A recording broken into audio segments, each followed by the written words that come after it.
after watching from Sunday, what stands out the most? Yeah, I mean the biggest thing, obviously we didn't play very well, and they played great. And give Creighton credit for the way that they came out and played the right way for 40 minutes.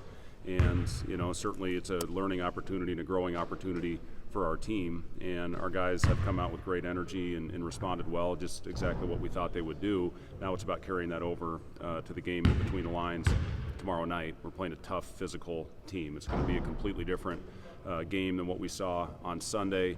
One of the most physical teams in our league. They have great size, and they really hit the offensive glass hard. We're going to have to be much better. We've given up double-digit offensive rebounds the last 3 games, and that's something we're going to have to fix and be much better tomorrow night if we want to win. What do you want to see as far as a response from Sunday when you take part on I just want to see a competitive group. I want to see a team that goes out and fights from start to finish. And there's no reason to believe that won't happen. Our guys, we watched it on film. We had a lengthy film session, and we came out and really got after it these last couple days. And now it's about going out and executing for 40 minutes. We did not play a smart basketball game. We were 2 for 18 on contested rim attempts in the game the other night. You can't do that against Kalkbrenner. He's going to make you pay. He's going to alter shots. He's going to block shots, and that's what fueled them a lot getting out in the break. And we didn't guard the bounce very well, and that's what got us in rotation. And you can't have that against a team like Creighton. They'll just make you pay every time. You make a mistake against a team like that, you're going to pay for it. So tomorrow it's a big game, first opportunity in league play, first opportunity playing in a true road game for our team. And we'll see how we respond, but if it's anything like the last couple days, I think we'll come out and play with great effort for 40 minutes. Over these last couple days, who's kind of impressed you about guys that have stepped up and been that leader? It's really been everybody, and I challenged them on exactly that, on who's going to be the one that comes out and sets the tone with their voice early in practice, and it's really been all of them. And I've talked about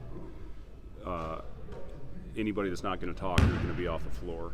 And I didn't have to do that one time. I didn't have to stop the drill because guys weren't talking. Now the challenge is you take that from a practice court to a game where you're going to face adversity, and that's what it's all about. And if our guys can do that and find a way for 40 minutes to communicate and talk to each other and execute the game plan, you're going to give ourselves a chance. But we didn't do that on Sunday. And again, that team has so many weapons, and if you mess up a coverage and you don't communicate a coverage, you're going to pay. Dawson Garcia, he's a pretty unique matchup just with his size and perimeter shooting ability.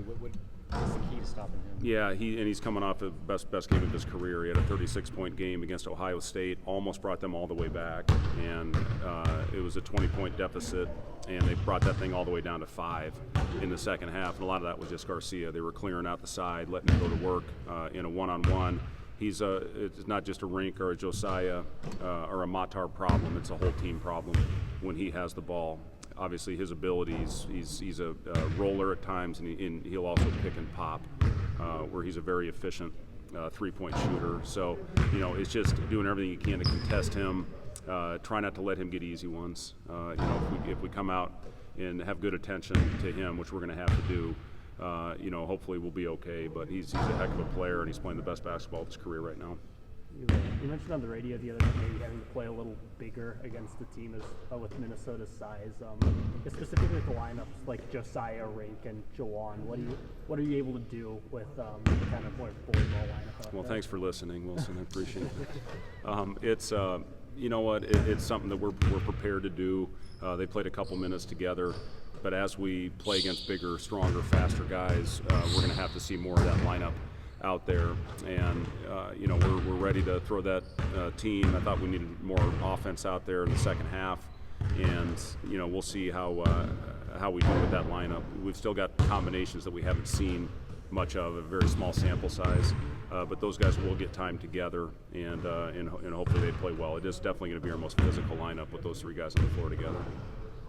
Rink said Sunday, flushing it, moving on. Just where are you seeing the leadership or mentality of this team kind of resetting after Sunday? The thing that this group has, it's got age and experience. We're the oldest team in the Big Ten, and I have seen leadership with this group.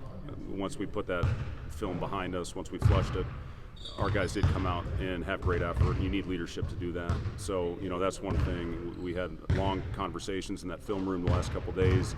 We've watched a lot of clips, not only from the Creighton game, but on Minnesota and the challenges that they're going to provide for us. But our veteran guys have really set the tone and, done a good job, I think, of putting that game behind us from the other night. Again, that's in the practice gym. It's all about now putting that aside and going out and executing and doing the things that we have done in practice and the things that we've worked on. And, again, I'm confident that our guys will do that. They'll bounce back with effort. No reason to believe they won't. It's really been the makeup of this team so far this season. But this schedule, it's tough, from here on out. We don't have another easy game on the schedule, so it's just about going out, hopefully taking it one at a time, starting with the game tomorrow night. Important is a quick start, not only for your guys' confidence, but also to kind of get Minnesota reeling a little bit. Yeah, it's important anytime you take the floor, and this is the first time we're playing a late game with the 8 o'clock start. So it's always important to set the tone early and getting off to a great start. There's so many runs that are taking place right now with the 3-point shot and the analytics, and you saw it with their game against Missouri. They went the wrong way, and then you saw it the right way against Ohio State when they were down 20 and they were up 20. So there's so many runs. You got to keep playing. That's one thing that's so important in this game is, regardless of what happens out there, you got to stay in a moment. You got to keep competing. We didn't do a good enough job of that the other night against